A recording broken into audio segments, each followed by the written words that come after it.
E aí? Tudo bem, gente? Olá! Tudo bom? Aqui assim. Pronto. Peraí. Foi só fechar a porta da minha casa. E aí, tudo bem, galera? Oi, Vivi. Oi, Gisele. Uma galera aí bacana. Fabi sempre acompanhando. Fabiane, lá da Saluter, minha amiga de trabalho. Que legal que você tá aqui. Então vamos lá, eu tô ajeitando aqui, gente, que eu tô fazendo uma transmissão também pelo, pelo YouTube. Então, os dois ao mesmo tempo não tá uma Brastemp não, mas aos poucos eu acho que vai melhorando. Então, oi galera do YouTube. Então vamos lá, né? Vamos começar. Deixa eu só. Então, enquanto daqui a pouco eu vou chamar a Renata. Aqui, Renata já está aqui. Hoje eu vou começar com a Renata Bueri. Calma aí. Cadê tu? Renatinha, fala Bruna. Cadê Renata? Peraí, Renata, que eu vou te achar. Renata, pede para participar aí da live, que eu acho que é mais fácil. Aqui, visualizar. Achei. Vamos ver, aguardando a resposta. Então, enquanto a Renata vai entrando, sejam muito bem-vindos a Orgasmo e Outras Coisas. Ah, Renata, tudo bem? Oi, pessoal. Oi, Mônica. Boa noite. Tudo ótimo, tudo bem. Vou só introduzir porque aqui a gente é louca, a gente faz igual um programa de televisão, aquela louca. Então, sejam muito bem-vindos todos ao Orgasmo, essa série de lives chamada Orgasmo e Outras Cocitas Mais. Aqui você encontra tudo que você precisa saber sobre prazer, sobre bem-querer, sobre você, sobre amar, sobre se sentir melhor e sentir, obviamente, mais prazer, né? Então, quem não me conhece, eu sou Mônica Lopes, muito prazer, sou fisioterapeuta pélvica há 19 anos e especialista em saúde da mulher. E hoje aqui comigo, quem está é minha amiga, também fisioterapeuta pélvica, Renata Bueri, que é fisioterapeuta pélvica também, ó, de longa data, assim É, como eu, também fisioterapeuta do Instituto CRISP e do ambulatório de endometriose e dor pélvica crônica da, do Hospital Pedro Ernesto, Hospital Universitário Pedro Ernesto, né, Renata? isso, isso. E o tema de hoje que a gente vai falar aqui, trouxe essa convidada mais que especial, super especialista em endometriose. A gente vai falar sobre endometriose e sexualidade. Então, Renata, bem-vinda. Ainda estou ajustando algumas coisitas aqui, que hoje está É, brabo. o pessoal tava pedindo para você levantar um pouquinho a câmera, tá cortando a sua cabeça. É, tô sabendo. É. Tá Ah, e difícil. agora acho Melhorou? que foi. Melhorou. Joia, Isso. melhorou. E a galera ainda acha que eu sou assim, expert em internet, até parece. Então, gente, hoje a gente vai falar sobre endometriose e sexualidade.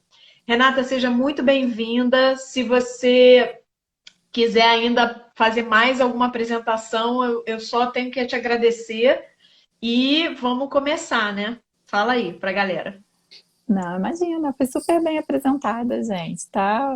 Muito obrigada, Mônica, pelo convite. Eu acho que é super importante a gente estar falando, sim, sobre essa questão da sexualidade das mulheres com endometriose, né? Porque como é uma doença que acomete muitas mulheres, e especialmente em idade reprodutiva, é inevitável que elas tenham um impacto absurdo sobre a sexualidade delas. Uhum. Com certeza. E para quem não sabe o que que é, eu gostaria de começar te perguntando o que que é endometriose, né? E assim, como a endometriose tem uma relação com cólica, eu queria que você falasse disso. Quando que alguém precisa se preocupar com uma cólica, né? ou quando aquela cólica é somente uma cólica. Fala um pouco do conceito e dessa questão da cólica, por Ok. favor. Agora, com muita responsabilidade, que eu já vi aqui médicos amigos nessa live, meu Deus, vou falar um pouquinho com muita responsabilidade sobre o assunto. Vai Então, o que brilhar. que é o que é a endometriose? Na verdade, primeiro a gente precisa saber o que que é o endométrio. O endométrio é a camada mais interna do útero. Então, todo mês, esse endométrio, ele descama e a gente sangra. É a nossa menstruação. A menstruação é uma descamação do endométrio que sai ali pelo colo do útero, pela vagina, chega ao meio exterior através da menstruação. O que que acontece na endometriose? Essas células do endométrio, elas descem pelo colo do útero e chegam até a vagina e atingem o meio externo, mas elas também refluem pelas trompas. As nossas trompas, elas não são um tubo fechado.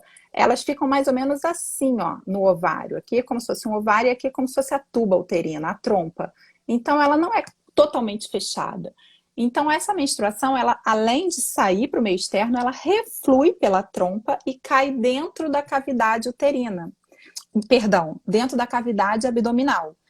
Então, esses Uhum. focos, essas células de endométrio dentro da cavidade abdominal, elas começam em algumas mulheres, não se sabe exatamente o porquê, mas em algumas mulheres começa um processo inflamatório que aí começa a desencadear uma série de sintomas.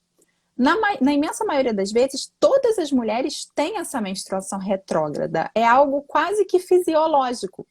Mas ainda não tem um consenso que responda com absoluta certeza o motivo pelo qual algumas mulheres consigam, o organismo de algumas mulheres consiga combater essas células que estão ali no lugar errado, onde não deveriam estar, e por que que algumas mulheres não, o organismo de algumas mulheres não. Então, assim, a gente pensa, tem uma linha de raciocínio em cima da doença que nos faz pensar que tem alguma falha no sistema imunológico dessas mulheres que não faça essa limpeza dessas células do endométrio que caem na cabeça.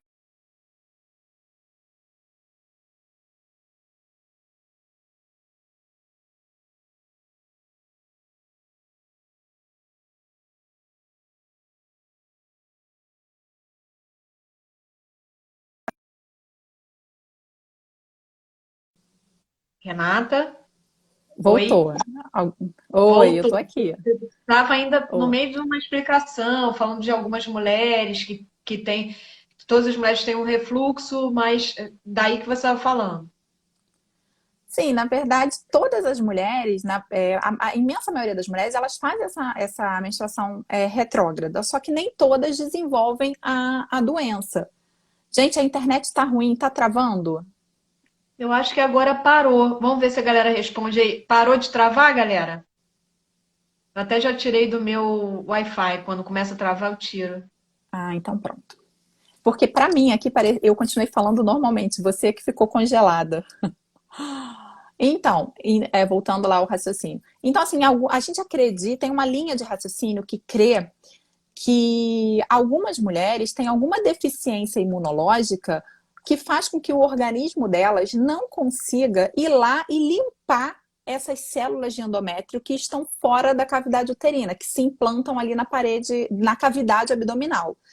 E ao passo que algumas mulheres, outras que não desenvolvem a doença, elas têm um sistema imunológico hábil para poder fazer a limpeza dessas células. Então, a gente pensa nessa questão de ser alguma deficiência imunológica dessas mulheres, e a gente também tem uma linha de pesquisa que sugere que essas mulheres que desenvolvem a endometriose, elas têm uma certa resistência ali, uma questão com o hormônio progesterona. Tem uma questão hormonal envolvida nessa razão de por que que uma vai desenvolver a doença e outra não.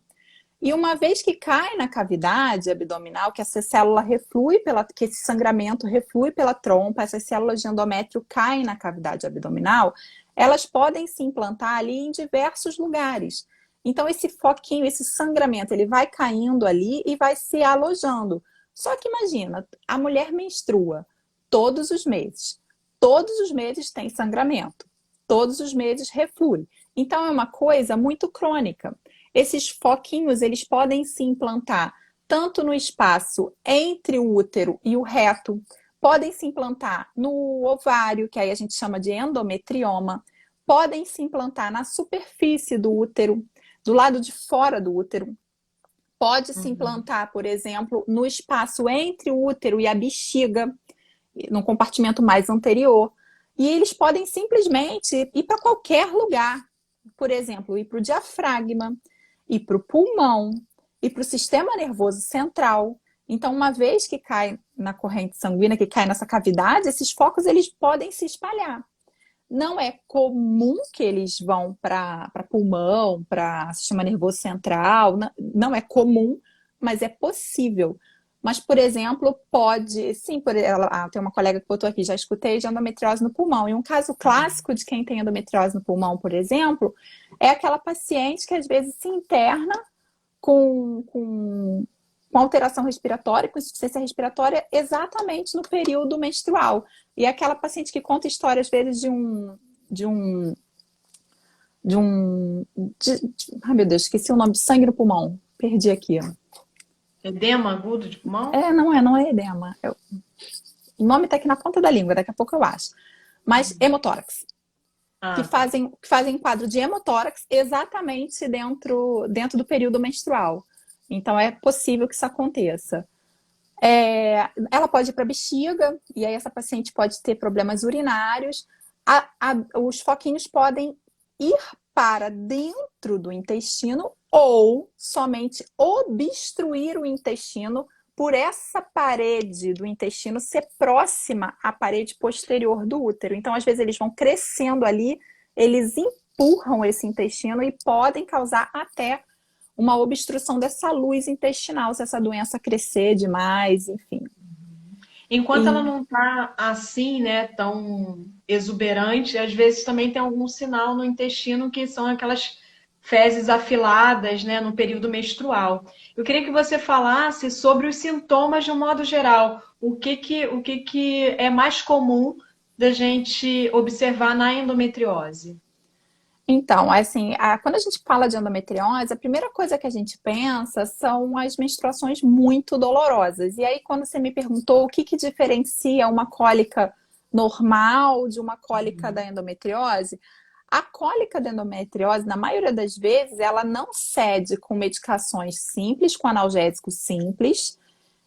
E na maioria das vezes ela é uma cólica refratária a um tratamento. É aquela cólica que você trata e aquilo não melhora facilmente. E uma coisa importante também é que a cólica da endometriose ela é uma cólica progressiva. É aquela mulher que fala assim, cara, há um ano atrás eu não sentia a dor que eu sinto hoje. Então ela vai sempre progredindo. Por quê? Quanto mais tempo exposta a menstruações, mais possibilidades dessa doença ir aumentando e infiltrando. E aí o que acontece? Eu vou ler os comentários, eu perco o raciocínio. Vou deixar que eu leio para você. A curiosidade é que eu vi que a Fabiane entrou. Beijo, Fabiana. Também adoro você, saudade. Aí eu perdi o raciocínio. Então, assim, na verdade, quais são os sintomas mais comumente encontrados nas mulheres com endometriose? Então, assim, a cólica seria um sintoma importante, essa cólica refratária ao tratamento, essa cólica progressiva, que dói muito mais hoje do que doía há um tempo atrás. As relações sexuais dolorosas, então a dor na relação sexual, que pode ser uma dor, na maioria das vezes está associada a uma dor de profundidade. Então, assim, na maioria das vezes é uma dor na posição de 4, uma dor quando sente que o pênis bate mais fundo. Essa mulher pode apresentar infertilidade, e a gente entende como infertilidade a mulher que está tentando engravidar e não está conseguindo. E algumas vezes a dor da menstruação, a cólica menstrual, não é o principal sintoma.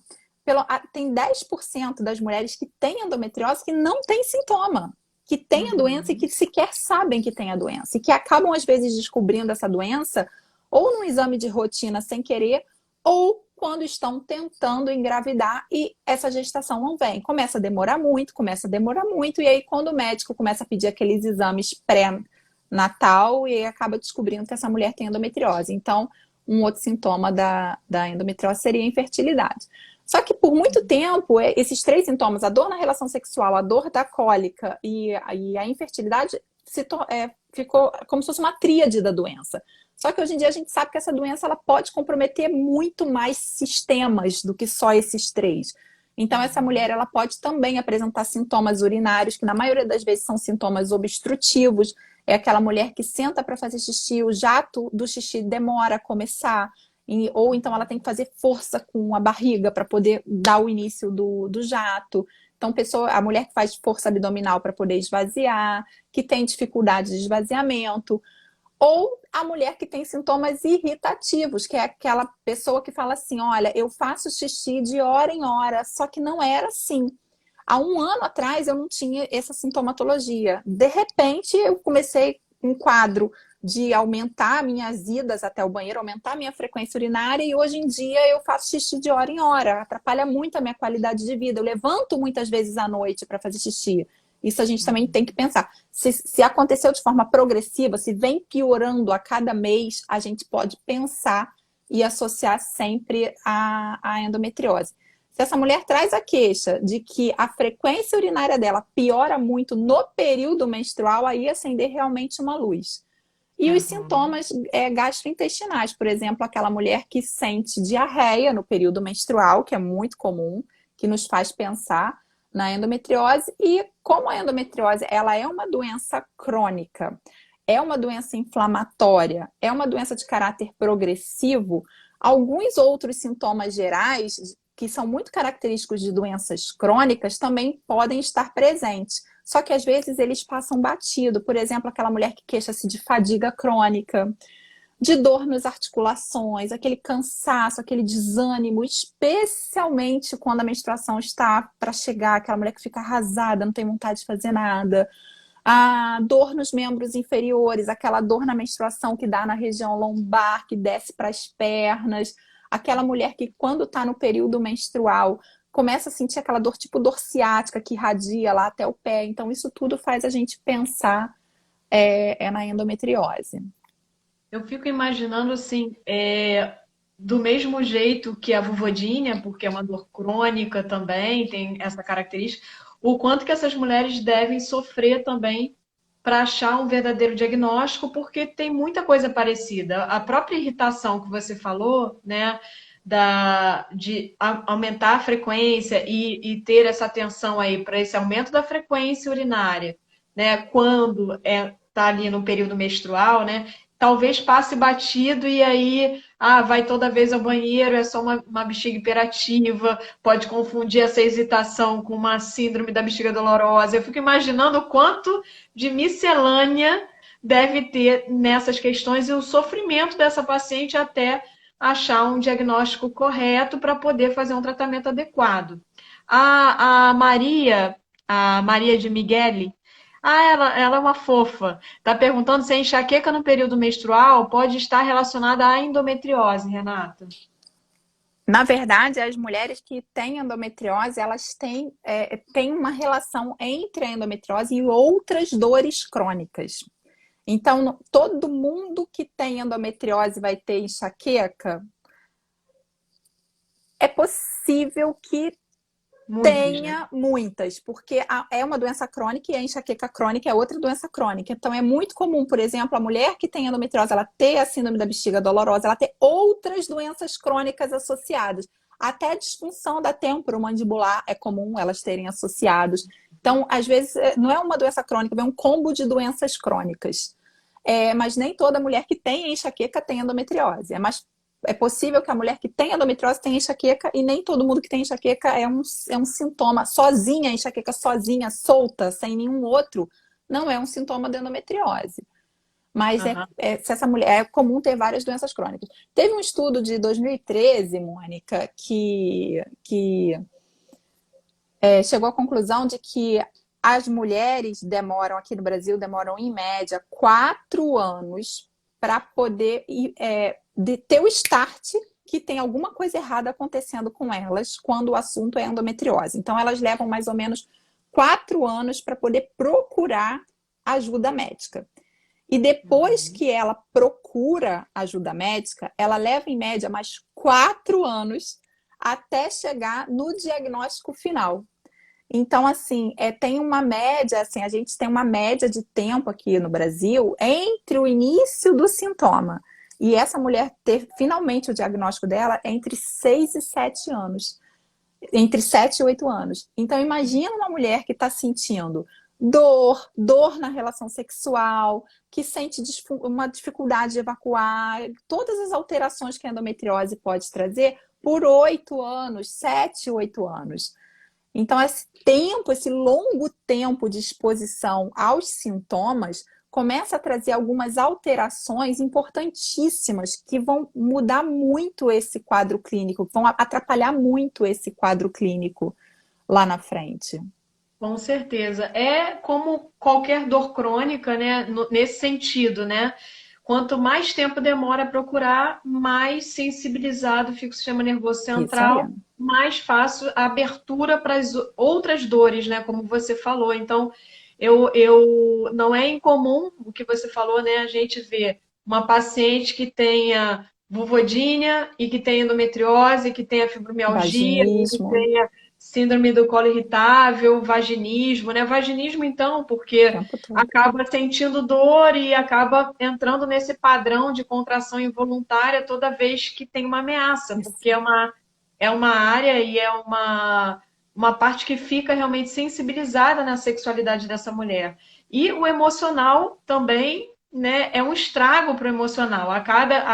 Se demora até 8 anos, né, para chegar num diagnóstico, o desgaste é muito grande, né? E cai naquela seara de eu tô maluca, isso é coisa da minha cabeça. Eu acho que tem, Renata, assim, eu não sei se você concorda, mas eu acho que no nosso país, assim, que é ainda gerido pelo patriarcado, que é machista, eu acho que tem uma questão assim, é normal, de uma certa maneira, é normal a mulher sentir dor.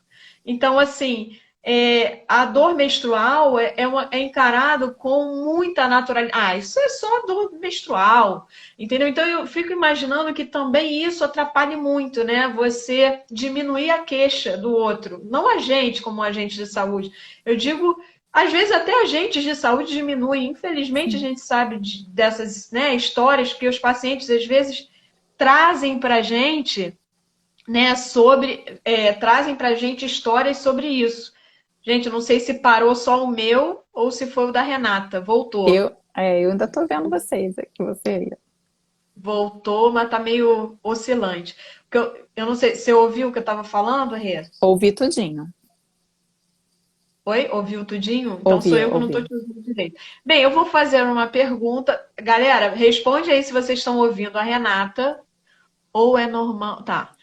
É, alguém perguntou aqui quem foi? Foi a Simone. Simone Evangelista. Perguntou se você poderia falar sobre adenomiose para mim. Só que eu tô esperando voltar que para mim tá oscilando. Para você tá bom? Para mim tá normal. Acho que Então, sobre adenomiose, até combinar uma outra live para a gente falar sobre adenomiose, mas assim, o tratamento clínico, o tratamento médico da adenomiose, ele vai diferenciar um pouquinho do tratamento da endometriose. No entanto, o tratamento eu não da tô ouvindo nada. fisioterapia, Eu não tô ouvindo pessoal, nada, tá, Rê. caramba, e eu tô com sinal bom aqui. Vamos ver se o pessoal responde. Tá bem aí para todo mundo, pessoal? Estão ouvindo?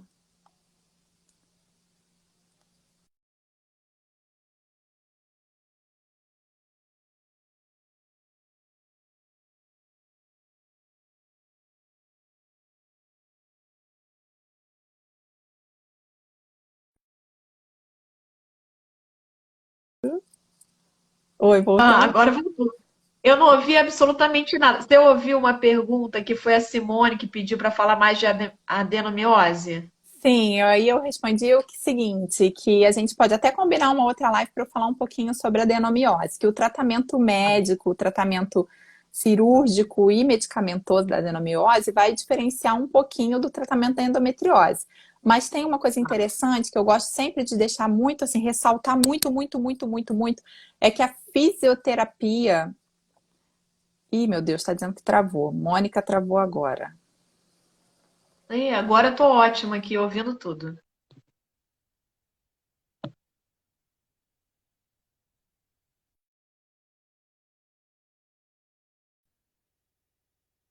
Gente, vou chamar a Renata de novo para ver se dá uma melhorada. Geralmente isso daí é bom.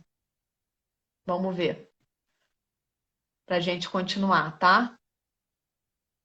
Vamos ver se melhora. Parece que tem um delay também. Vocês falam, parece, eu já perguntei um negócio e entra para mim assim bem mais atrasado. Vamos ver se a Oi, Oi, Rei. voltei. Beleza. Então volta a falar da adenomiose antes que caia. Tá normal essa caição do Instagram. Então, aí a questão da adenomiose, na verdade, da fisioterapia, que eu gosto de ressaltar sempre é o seguinte, a fisioterapia, ela em nenhum momento, ela trata a endometriose. A gente não trata a doença. O Uhum. tratamento da doença, a resolução completa da doença, ela é cirúrgica. Tem uma forma de você tratar os sintomas da doença que é medicamentosa. Mas a fisioterapia trata os sintomas da doença. Então a gente vai abordar em toda a sintomatologia. Assim, da mesma forma, a adenomiose. Então, assim, a gente também aborda os sintomas da adenomiose, que na maioria das vezes, por ser uma doença crônica também, não difere muito do tratamento dos sintomas da endometriose sob o ponto de vista da fisioterapia. Então acaba que no Aham. final o tratamento é bem parecido. Da fisioterapia, o tratamento fisioterapêutico aplicado a mulheres que têm adenomiose acaba sendo muito parecido. E a gente vai entrar nisso daqui a pouquinho, quando a gente falar mais um pouquinho sobre o tratamento da fisioterapia. Alguém. A Escarlate perguntou: paciente com dificuldade de urinar após a cirurgia. Tem algo que a fisioterapia pode fazer? Opa, se tem, né, Rê? Fala aí. Super, se tem, é o que eu mais vejo, na verdade. Se tem. Então, o que acontece? Eu vou falar rapidamente por que pode acontecer essa dificuldade de urinar num pós-operatório. Pode ter dois motivos, tá? Ou porque o excesso de atividade da musculatura do assoalho pélvico está assim, acima da capacidade de contração dessa bexiga. Então, o que acontece? A bexiga está aqui em cima, o assoalho pélvico está aqui embaixo. Para a bexiga poder esvaziar, ela tem que se contrair, aqui tem que abrir, relaxar para o xixi poder sair. Então, é uma mecânica. Quando o xixi termina, automaticamente aqui fecha, a bexiga volta a se relaxar, relaxar, relaxar, para encher, encher, encher, até que daqui a 3 horas, mais ou menos, você esteja com vontade de fazer xixi de novo. Então, é sempre assim, bexiga contrai, assoalho pélvico relaxa. Assoalho pélvico contrai, bexiga relaxa. Então, vai ser sempre essa mecânica. Então, essa dificuldade miccional num pós-operatório pode ser só um excesso de resposta muscular. Esse músculo não está relaxando adequadamente. Então, essa bexiga não está conseguindo cumprir o papel dela de esvaziamento. E como a gente está falando de uma qualidade muscular aumentada, a fisioterapia tem todos os recursos do mundo para a gente estar trabalhando nessa musculatura e está melhorando essa função. Ou pode estar acontecendo de você ter uma musculatura bacana, de você não ter problema nenhum aqui no músculo, mas que num pós-operatório essa bexiga, a capacidade de contração dessa bexiga ficou prejudicada por conta ali, às vezes a doença estava muito ali na região dos nervos, estava muito perto ali do hipogástrico, que é um nervo que chega ali na bexiga, estava muito ali, muita doença na região ali de paramétrio, que é uma região do nosso corpo que é rica em nervos. Então, essa doença poderia estar ali numa região, numa localização, que começou a comprometer a condução nervosa desses nervos para a bexiga. Então, num pós-operatório, pode ser que a capacidade de contração dessa bexiga fique diminuída. E para isso também a gente tem recurso. Então, assim, a disfunção miccional, dificuldade miccional num pós-operatório, a fisioterapia tem solução para tudo. Exatamente. E assim, muita gente fica bem preocupada, com toda razão, muitas mulheres, né, com essa questão da dor na relação sexual. E aí pergunta, e se eu não operar? A minha dor na relação sexual não vai passar? É assim que ocorre? Enfim, o que que você recebe em relação a essa dúvida, né? O que que você orienta essa paciente? Então, a dor na relação sexual, na mulher com endometriose, ela pode se dar simplesmente por causa da doença, da endometriose. O processo inflamatório lá do foco, às vezes esse foco tá ali no ligamento útero-sacro e na hora de uma relação sexual, quando o pênis bate lá no colo do útero, esse útero dá uma deslocada e dói por causa da doença. E essa mulher não ter nenhum outro comprometimento a não ser aquele foco que está ali naquele lugar que incomoda. Para esse perfil de mulheres, sim, se ela fizer a cirurgia, ela não vai ter mais dor, porque o motivo da dor era a doença. Só que a gente tem um outro perfil de mulheres. Pelo menos 30% das mulheres com endometriose, elas apresentam o que a gente chama de síndrome da dor miofacial. O que seria essa síndrome da dor miofacial? É uma resposta muscular a esse longo período de tempo que ela passa exposta à dor da doença. Então, a gente falou lá que entre o início do sintoma e a resolução a descoberta da doença, às vezes cursa 8 anos essa mulher com dor. Então, são 8 anos que ela fica naquele ciclo de dor, tensão, dor. Dói, eu me tensiono, dói mais, eu me tensiono mais, e aí dói mais, e aí isso fazendo vários ciclos a longos períodos de anos, essa mulher vai começando a sensibilizar o sistema nervoso central dela. Então é como se o nosso cérebro, o nosso córtex, fizesse um registro físico da dor. Então, assim, não é que essa mulher esteja inventando, ou esteja de charme, ou uma dor psicológica. Não, é uma dor física. Se a gente fizer lá uma ressonância, uma tomografia computadorizada no cérebro dessas mulheres, a gente vai ver que existem regiões do cérebro das mulheres com endometriose completamente. Ele começa a ficar a entender que essa dor é física, ele começa a mandar opa, segura aí, segura que tá vindo dor.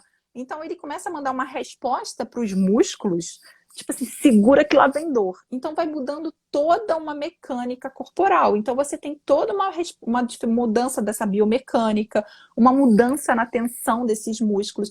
Então quando essa mulher tem síndrome da dor miofacial e ela faz a cirurgia, ela tirou o processo inflamatório, ela não tem mais o processo inflamatório que causava dor. Mas ela já tem um ciclo que se retroalimenta todinho sozinho, que é aquele ciclo da dor, tensão, dor. O músculo não vai aprender a se relaxar sozinho, porque não é uma coisa voluntária. A gente pode comparar com aquela dor fantasma da pessoa que tinha uma perna, sofreu uma amputação e continua sentindo cosquinha ou sentindo dor no dedão que ela não tem mais, da perna que ela não tem mais. Então o cérebro ainda tem um registro daquilo. Então a fisioterapia ela pode estar atuando aí também para a gente poder fazer essa ressignificação dessa parte do corpo, para a gente poder reestruturar, melhorar a função desses músculos que estão muito tensionados, melhorar essa biomecânica dessa pelve, e aí sim essa mulher vai ficar livre da dor. E a dor miofacial, na verdade, ela é uma das principais queixas das mulheres que fazem a cirurgia porque sentiam dor, ficam livres da doença, mas voltam para o consultório médico e falam assim, doutor, o senhor me operou e tem alguma coisa errada. Eu estou sentindo a mesma dor que eu sentia antes, não melhorou nadinha.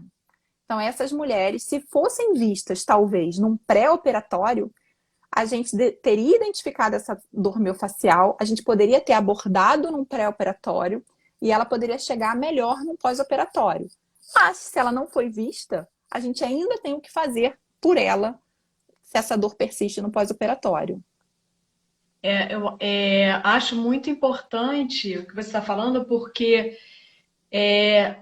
por ser uma dor neuropática. Então, assim, né, uma dor que passa por esses fatores, que passa por por uma sensibilização do sistema nervoso central, que mesmo que você tire, só que a nossa educação para dor é uma educação que é meio São Tomé. Se não tem mais uma lesão, como que eu tenho dor, né? Então, É, por isso daí que elas questionam, mas como assim? Eu fiz uma cirurgia e como eu sinto dor, né? Porque ainda tem a sensibilização do sistema nervoso central. Então, quer dizer, Renata, o tratamento da endometriose, ele é muito mais amplo, né? Ele passa também por uma educação em dor, né? Porque se a mulher começa a entender o que é o processo de dor, o que ela precisa fazer, e toda a abordagem biopsicossocial fica muito mais fácil dela superar e enfrentar. Eu acho que é um enfrentamento, né? Quando tem uma dor crônica, eu acho que o que a gente mais faz e precisa incentivar as nossas pacientes é no enfrentamento, né? Ela lidar melhor com essa dor, né? Até que esse limiar vá baixando, porque sim. o sistema nervoso central resolveu, por todas essas abordagens que a gente faz, né? Resolveu optar como resposta à não dor, né? Porque a dor é uma resposta e não é uma entrada, é uma saída, né?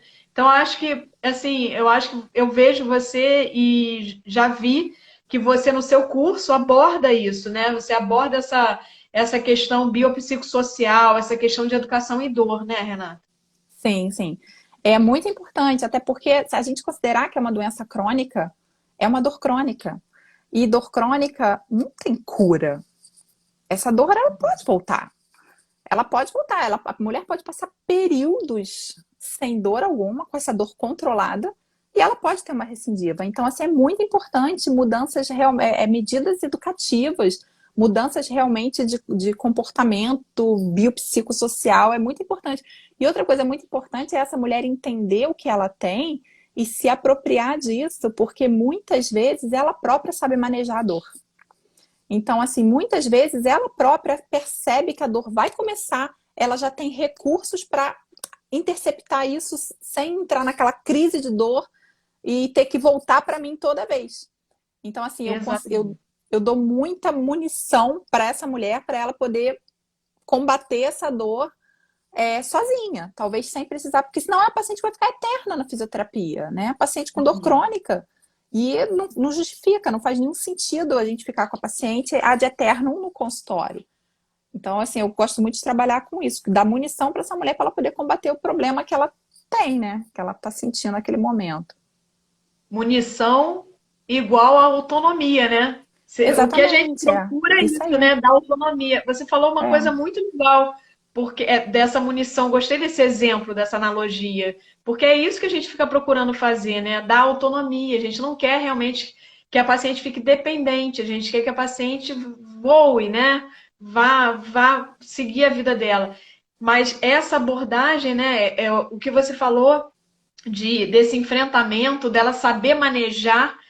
Isso eu acho que é uma das coisas mais bonitas que tem, né? Porque pode não ter cura, mas tem remissão. E tem Tem. a questão, né? De você E pode ela ficar pode viver a vida inteira maravilhosamente bem e sem ter com contato, mas um pode grau ter 1 de dor, tipo assim, nem lembrar que tá com dor, tipo, nem lembro que eu tinha isso. Mas ela pode voltar.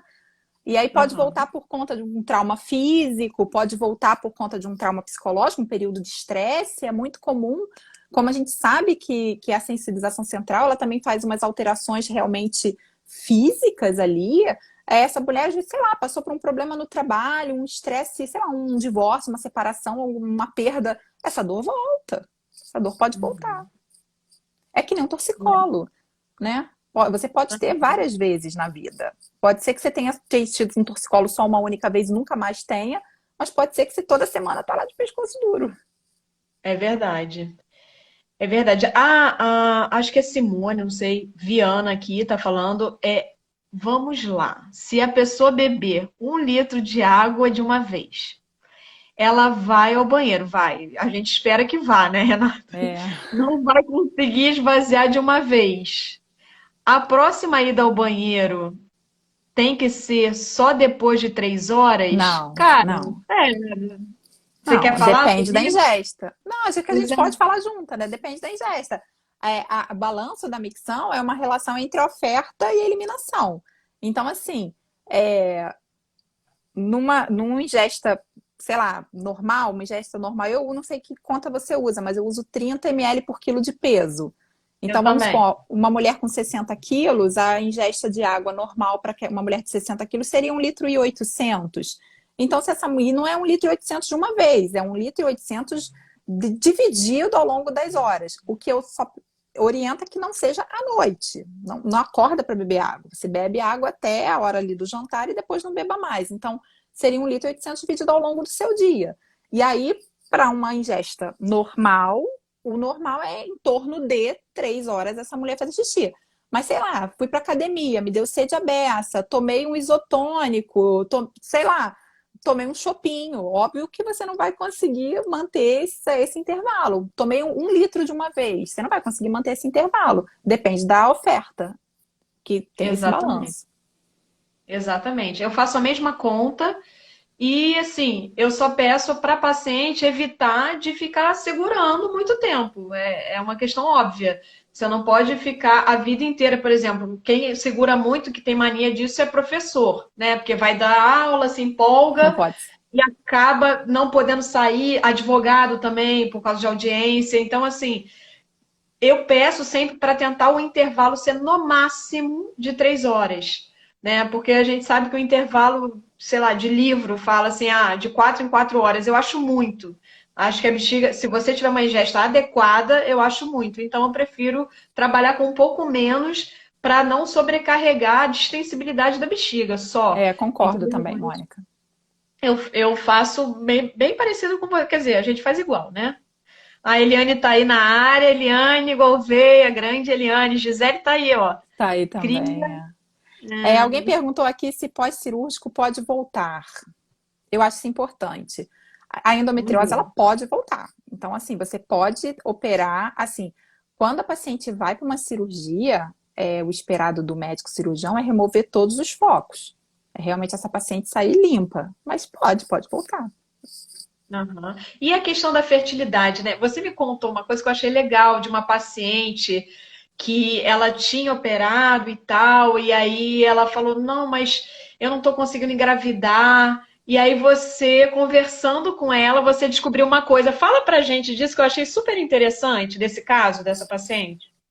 Isso foi muito interessante, porque foi uma paciente que ela tinha histórico de infertilidade, tá? E ela fez a cirurgia de endometriose por infertilidade. E aí, essa paciente, por um acaso, ela chegou para mim falando assim: olha, eu não tenho nenhum sintoma, eu nem sei por que me mandaram para fisioterapia, porque eu não tenho nenhum sintoma, eu só não consigo engravidar. E aí, no exame físico dessa paciente, ela tinha muito ponto gatilho no assoalho pélvico. Ela tinha muitos pontos dolorosos. Quando eu fazia um toque vaginal e eu tocava essa entrada ali da vagina, esses músculos. Assim, eu tô tentando falar assim de um modo mais fácil, porque eu não sei se tem só fisioterapeuta aqui assistindo. Talvez tenham outras Fala assim, pessoas que não são da área de saúde. Então, assim, quando a fala gente. assim. Aí vou ver, por exemplo, a Gisele vendo, a Renata não sabe falar direito. Mentira, amiga, eu tô brincando. Não, assim, para as outras amigas vão falar assim: o que aconteceu? Que a Renata não tá falando direito. Mas, Renata, eu acho importante a gente falar assim, porque o fisioterapeuta entende. Se você fala Exatamente. assim, o leigo não entende se você falar Falar ao uma linguagem contrário. técnica. Não, isso é para a gente Beijo, Gia. espalhar essas gotas de amor, de informação para as pessoas intentarem. Então, fala mesmo leigamente. Então, o que que acontece? Quando eu faço lá, vocês são feras, você também, querida. E quando você faz ali um toque vaginal, né? E aí você pega assim um músculo, você toca o dedo ali no músculo, ai, tá doendo muito. Aí você pega, toca o dedo ali no músculo e fala assim, ai, tá doendo aqui em cima. Ai, peraí, você apertou e tá doendo no meu ovário. Ou pode acontecer, você pegar, tocar um músculo da entrada da vagina e a pessoa falar assim, é essa dor aí que eu sinto quando eu tô transando com meu marido. Então, o que que isso Aham. nos faz pensar? Que comprometimentos nessa musculatura, que pontos dolorosos nessa musculatura podem estar dificultando essa relação sexual. E aí, o que que aconteceu? Essa paciente em si, quando eu fui fazer o exame físico, eu não consegui passar o dedo. Eu não conseguia. Onde eu tocava, ela falava, tô com dor. Ai, aí dói. Aí dói. Não, não, para, porque aí dói. Aí eu cheguei para ela e falei assim para ela, escuta, você consegue transar? E aí ela começou a chorar. Aí ela ficou nervosa e eu já tinha feito pergunta no questionário e ela não tinha falado a verdade comigo. No questionário ela me respondeu o que ela achou que deveria me responder, mas do exame físico não passou. E aí ela falou para mim assim, olha, eu não consigo transar. Ela tinha tanta dor muscular, tanto comprometimento miofacial, que ela não conseguiu uma penetração. Gente, essa mulher é infértil aonde? Ela não era a infertilidade que estava atrapalhando ela. Ela não conseguia ter uma penetração. E a relação sexual que ela tinha com o marido era só ali entre as coxas. E o marido até para ele estava até tudo bem. Para eles estavam tudo bem. Os dois eram pessoas relativamente inexperientes, eram pessoas que tinham uma educação religiosa ali muito forte. E eles só queriam ter um filho. Mas sem a penetração, então como, né? Então, assim, eu acho muito importante a gente estar levando orientação às pessoas, levando informação, autoconhecimento. Gente, quem tem conhecimento tem tudo, né? Então, assim, a pessoa se apoderar desse conhecimento até para entender o que está acontecendo consigo, né? Dessa forma, talvez a gente consiga diminuir essa quantidade de mulheres que ainda têm alguma doença ou alguma disfunção e sequer sabem. Com certeza. Isso que você está falando é deveras importante, porque nós não costumamos ter essa autonomia sobre o nosso próprio corpo. Né? Então, a gente entrega para o outro e a gente não tem essa educação. Né? Por exemplo, da gente, do mesmo jeito que a gente vê a mama, né, que é incentivado, pelo menos no Outubro Rosa, por que a gente não poderia ver a nossa vulva, introduzir o dedo e ver como é que é a nossa vagina, né? Não, a gente não é incentivada a isso. Então a gente fica muito passiva. E às vezes todas essas alterações vão passando, o corpo vai dando sinais, vai gritando pra gente e a gente fica perdida, né? Então, até a nossa própria procura, eu acho que passa por aí também. Às vezes a gente demora muito. Ah, deve ser assim mesmo. Ah, eu não vou ver. Ah, eu vou evitar. Não quer entrar em contato com o próprio corpo. Então, realmente a gente tem que ressignificar, né, para que a gente consiga reverberar essa sensação de empoderamento feminino, porque isso é muito importante. Isso passa pelo emocional e pelo físico, né? Tem uma pergunta aqui, Renata. Como diferenciar essa dor da dor da vulvodine? Eu tenho as duas.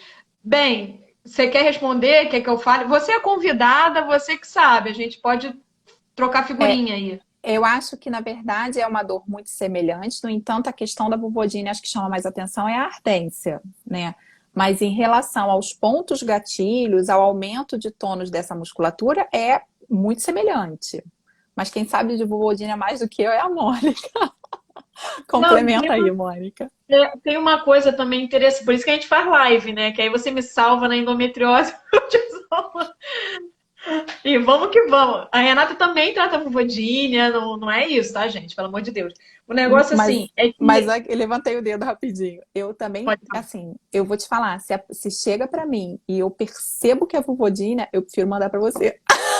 Obrigada, amiga. Vou adorar. Eu adoro, pra mim é uma cachaça. Então, tipo, mas tem que pensar o seguinte, nos conceitos, né? A vulvodínia é uma síndrome, né, que apresenta como mais exuberante uma ardência. Porque a vulvodínia também, Renata, virou a fibromialgia da vulva. Tudo que arde virou vulvodínia, taxado vulvodínia. E não é bem assim, a gente sabe disso. E assim, tem que ver se essa dor é em profundidade. Geralmente, é o que você falou, geralmente pode ser a dor, por exemplo, a dor da profundidade não é vulvodínia. Pois é. Vulvodínia, o próprio nome já diz. É bem na vulva, vestíbulo, clitóris, é vulva.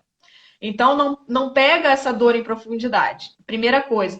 E tudo aquilo que você falou de sintomas da endometriose. É juntar uma coisa com a outra. Se você tem todos esses sintomas, todos não, mas alguns da endometriose, aí você pode, sim, desconfiar e podem vir coisas associadas, como a gente falou. É como a Renata falou antes, né? E eu concordo, quando uma pessoa tem uma dor crônica, ela fica mais apta a ter outras dores crônicas. Então, se você tem endometriose e tem vulvodínia, pode acontecer sim. E você pode tratar as duas coisas e ficar muito bem das duas coisas, né, Rê? É isso. E, por exemplo, é interessante, Mônica, que graças a Deus, não é tão comum na minha prática clínica a mulher com endometriose e vulvodínia. É muito mais comum a endometriose e vaginismo. Assim, eu não sei se essa relação é cientificamente comprovada, sabe? Mas na maioria Faz das vezes sentido, né? é muito mais isso e vaginismo. E assim, às vezes até um ponto gatilho, por exemplo, ele pode, quando a gente está tratando ali, quando a gente está fazendo essa liberação desse ponto, ele pode dar a sensação de ardência e não ser necessariamente uma vulvodínia. Ele pode dar aquela sensação de que está esquentando. Eu acho que o diagnóstico da vulvodínia ele é muito específico. E aí entra toda aquela questão, né, de tem um fator alérgico importante, tira isso, não pode consumir produto com tal produto, não pode tal sabonete. Então, esse combo, assim, é muito mais específico. Graças a Deus, eu não tenho essa experiência, porque não chega para mim mulheres com os dois problemas. Talvez eles vão para outros colegas. O vaginismo é muito mais frequente, muito mais comum. Você sabe que eu trabalho a beça com vulvodínia e eu concordo com você. É raro eu receber uma paciente com endometriose e vulvodínia. Já tive, mas eu conto nos dedos. Entendeu? É realmente raro. E a gente tem que lembrar que o diagnóstico da vulvodínia é um diagnóstico de exclusão. E para ser vulvodínia não pode ter uma série de fatores. Então, vulvodínia é uma ardência pura sem alguma coisa que justifique. Então, olha que confusão que é isso aí, né? Pois Então, é. esse diagnóstico não é nosso, né? O diagnóstico é de um Exatamente. diagnóstico médico. Então, a gente vem de uma perspectiva que aquele diagnóstico está correto, você pode até discordar na sua mente, mas você vai acabar ajudando a paciente de qualquer maneira. Seja uma ardência por uma vulvodínia, seja uma ardência pós várias crises de candidíase, por exemplo, que pode gerar uma ardência prolongada e depois passa. Então, e Isso. isso pode gerar repercussão no músculo. Então, assim, é esse bom senso que você está falando. A gente está quase chegando ao final, Renata, e eu queria que você desse dicas rapidamente aí para as mulheres que têm endometriose. O que que você pode falar rapidinho, porque eu ainda quero dar um recado sobre o seu curso, tá? Tá bom. Então, acho que de dica de pessoas, mulheres que têm endometriose, assim, e sabem que tem a doença e que estão em tratamento dos sintomas, eu acho que a dica mais importante é realmente ter um bom ginecologista, um ginecologista com bastante experiência em laparoscopia ginecológica. Então, assim, com um tratamento em equipe, o tratamento de endometriose, ele nunca é um profissional. Então, assim, desconfia do médico que vai falar assim, não, eu faço tudo sozinho, porque não é, porque é uma doença que compromete vários sistemas, então tem comprometimento urinário, tem um comprometimento intestinal, então, assim, procurar uma boa equipe médica, né, procurar estar assistido por um bom ginecologista que entenda de laparoscopia, que tem um urologista e que tem um proctologista na sua equipe, seguir à risca as orientações desse médico, confiar na sua equipe de escolha, e ter uma nutricionista acompanhando, isso é muito importante. A nutricionista sabendo te orientar, os alimentos anti-inflamatórios, sabe, melhorar essa questão das alterações intestinais. Então, assim, essa orientação nutricional na endometriose é mandatória. E, claro, procurar um fisioterapeuta pélvico, porque na maioria das vezes a resposta para as perguntas está no músculo. Rapidamente aqui, só para uma pessoa falou assim, eu não tive endometriose, mas ela começou a ter dor na relação sexual há um ano após a primeira gestação. Ela procurou vários médicos disseram ser psicológico. Muito provavelmente não é psicológico. Muito provavelmente tem uma resposta miofascial, tem uma resposta muscular, e que essa médica não conseguiu ter essa resposta, talvez por não ser a pessoa especialista nisso. Não tem aquele olhar apurado para isso. Então, procura, de repente, um fisioterapeuta para fazer uma avaliação desse assoalho, porque a resposta pode estar na musculatura, pode não ter nada a ver com a sua cirurgia, sim, com uma resposta muscular. Então, eu acho que, assim, uma dica para quem tem endometriose, tem um fisioterapeuta pélvico para chamar de seu. Procura um fisioterapeuta, faça isso. É, tem um fisioterapeuta para chamar de seu. É isso aí. E aqui, tá dois exemplos aqui. Procura a gente, gente. Agora, eu quero falar rapidinho. Primeiro, agradecer Renata Bueri, maravilhosa. Muito obrigado aí. Foi maravilhoso. Todo mundo gostou. Quem gostou, bota coração, que a gente gosta. E o seu curso, eu sei que você vai dar um curso online sobre endometriose. Vai ser dia 2 de maio, às 16 horas, né? Vai ser um sábado. E é um curso voltado para o fisioterapeuta pélvico. Isso. Vai ser o nosso segundo curso, tá? O primeiro aconteceu sexta-feira passada e foi muito legal, assim, as meninas que fizeram gostaram bastante. E aí eu fiquei super animada de dar a segunda turma. Vai ser no dia 2 de maio, às 16 horas, tá? Eu ainda não abri o link das inscrições, então é para fisioterapeutas, tá? O nome do curso é Endometriose para Fisioterapeutas. Quem tiver interessado, vai lá no meu perfil do Instagram, começa a me seguir, ou mais fácil, me manda um direct, porque aí assim que eu abrir a Fala inscrição, eu já mando o link da inscrição para vocês. É renatabueri.fisio. Renata.bueri.fisio. Quem tiver alguma dúvida, quem quiser Isso. saber da inscrição do curso e acompanhar, né, todo o trabalho da Renata, quem quiser uma consulta online, tá tudo lá. Renatabueri.fisio, tá, galera? Então sigam. Isso. Renata, muito obrigada por Mônica, tudo. super te agradeço também, obrigada. Adorei o convite, adorei te ver. Queria poder te dar um abraço, mas por enquanto, só namastê. Namastê para você, namastê para todo mundo. Muito obrigada por vocês terem ficado com a gente até agora. Desculpa não responder tudo, não dá tempo. Mas quem tiver alguma dúvida, pode mandar para mim, pode Pode mandar para a mandar. Renata, que a gente conversa com vocês, tá bom? Um beijo e até amanhã com mais Beijo. lives. Tchau, Rê. Obrigada, boa Beijão. noite.